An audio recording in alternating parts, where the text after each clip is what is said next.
तो हम ये कह रहे थे कि ए पे इसकी पोटेंशियल एनर्जी यूए हम लोग मान के चलते हैं, और इस पे फोर्स कैसे लगेगा।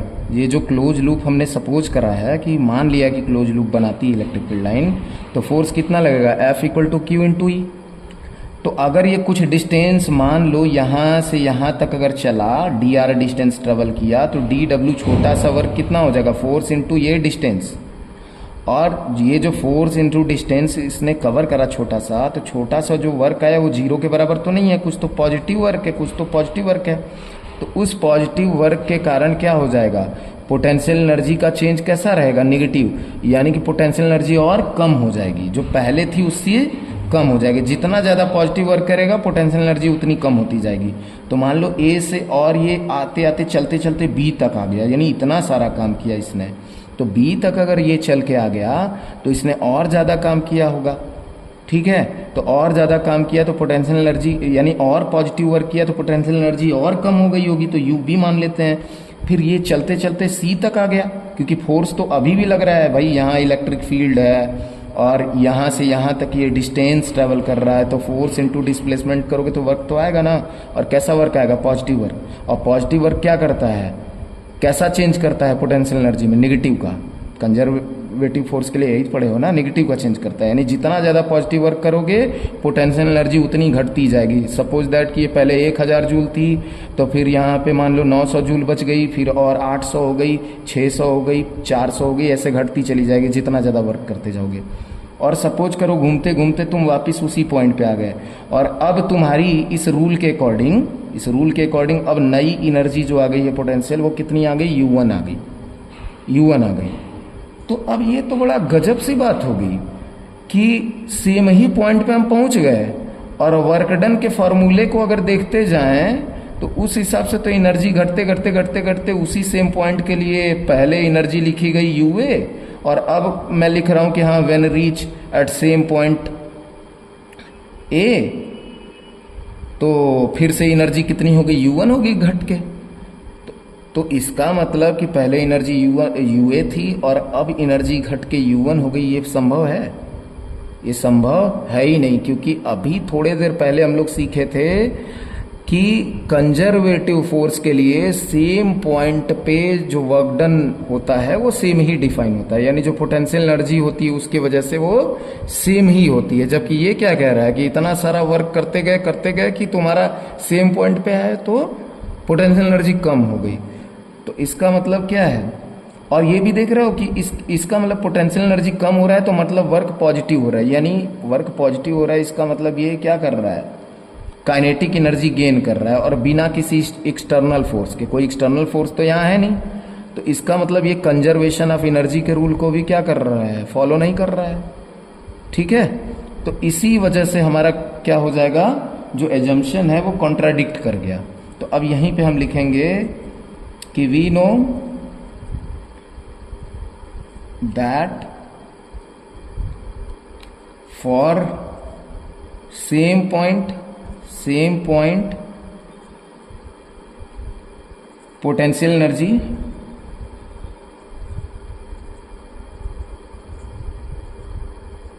will be same according to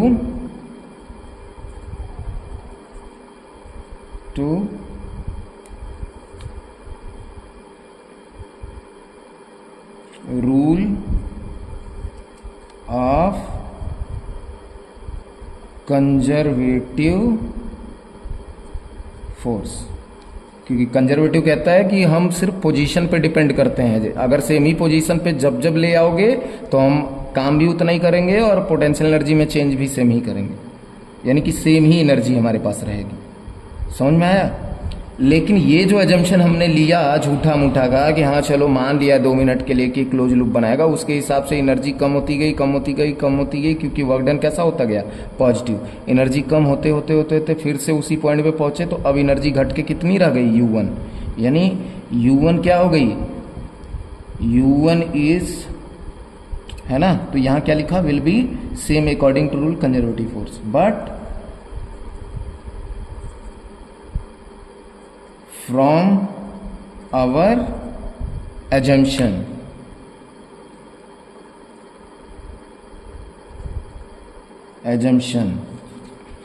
है ना, by doing positive work potential energy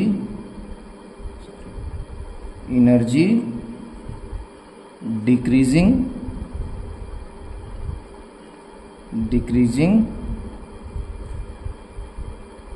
gradually,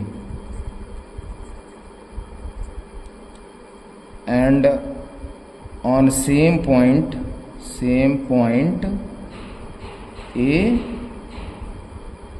a new potential energy U1 defined, but है ना U1 defined which is क्या हो जाएगा, लेस देन UA, यानी कि UA क्या है, U1 से बड़ा हो गया।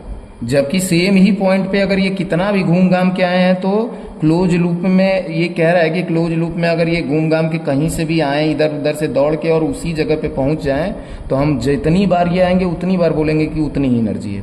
लेकिन इस रूल के अकॉर्डिंग देखा जाए तो एनर्जी कम होते यहाँ पे क्या हो गई है, कम हो गई है, और उसी पॉइंट पे पहुंच के दो एनर्जी डिफाइंड हो गई, एक UA और एक U1, जो कि पॉसिबल नहीं है। तो हम बोलेंगे कि इसलिए है ना, दिस इज नॉट पॉसिबल, इसलिए क्या है, आवर एजम्पशन इज रॉन्ग। ठीक है, हम ये बात बोल सकते हैं कि थोड़ा इसको आगे बढ़ा लेते हैं, और ये हम बोल सकते हैं कि फॉर क्लोज लूप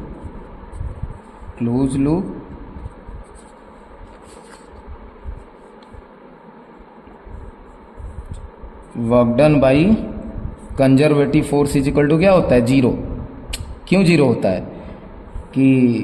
क्योंकि अगर सेम ही पॉइंट पे वो पहुंच गया, ए से चला और ए पे ही वापस पहुंच गया, तो पहले जितनी एनर्जी थी उतनी ही रह जाएगी, तो चेंज भी कितना आ जाएगा, मतलब 100 माइनस 100 करोगे तो जीरो ना आना चाहिए।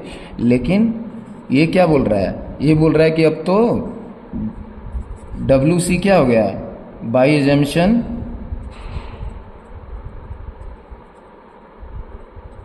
है ना, फॉर क्लोज लूप ये रूल होता है, ये रूल है। बट हमारे एजम्पशन से क्या हो गया, WC जो हो गया वो माइनस का, पहले कितना था, UA था, और माइनस U1 करेंगे ना, फाइनल माइनस इनिशियल, तो U1 हो गया, और माइनस पहले कितना था, UA था।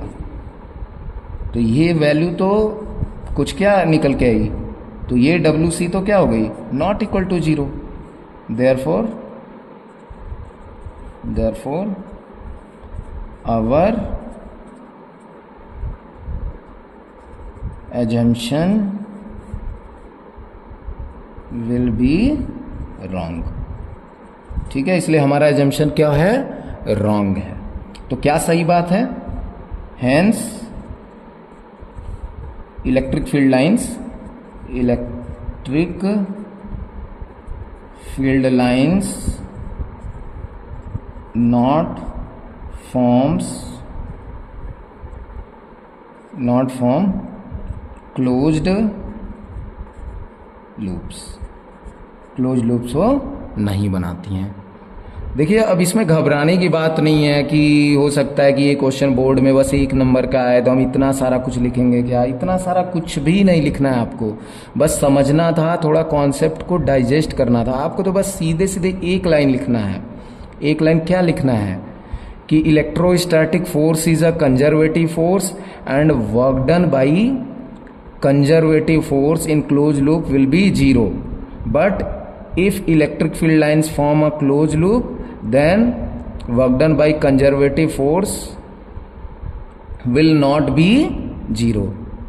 Hence electric field lines not from close loop. क्या बोल रहे हैं हम? यही बोल रहे हैं कि बोर्ड में अगर एक नंबर का आएगा तो आपको बस इतना लिखना है कि इलेक्ट्रोस्टैटिक फोर्स जो है वो कंजर्वेटिव फोर्स होता है और कंजर्वेटिव फोर्स का वर्क डन क्लोज लूप में 0 होता है, जबकि अगर electric field line close loop बना लेगी तो उसमें उसका वर्क डन 0 नहीं हो रहा है, इसीलिए electric field lines close loop नहीं बनाएंगी। बस ये 2-3 लाइन का लिखना है, लेकिन कॉन्सेप्ट समझना पड़ता है ना, तो इसलिए जो हम समझें उसे ये बात आपको हमको लग रहा है अच्छे से क्लियर हुई होगी। तो अब इसी को अगर मान लीजिए आपको बोर्ड में कैसे लिखना होगा लिख के दिखाइए, तो लिख के भी नेक्स्ट वीडियो में हम दिखा सकते हैं कि 2-3 लाइन में कैसे लिखेंगे, लेकिन फिजिक्स कॉन्सेप्ट समझने की चीज़ है। आई होप कि आप लोगों को वीडियो अच्छे से समझ में आया होगा, कॉन्सेप्ट समझ में आया होगा।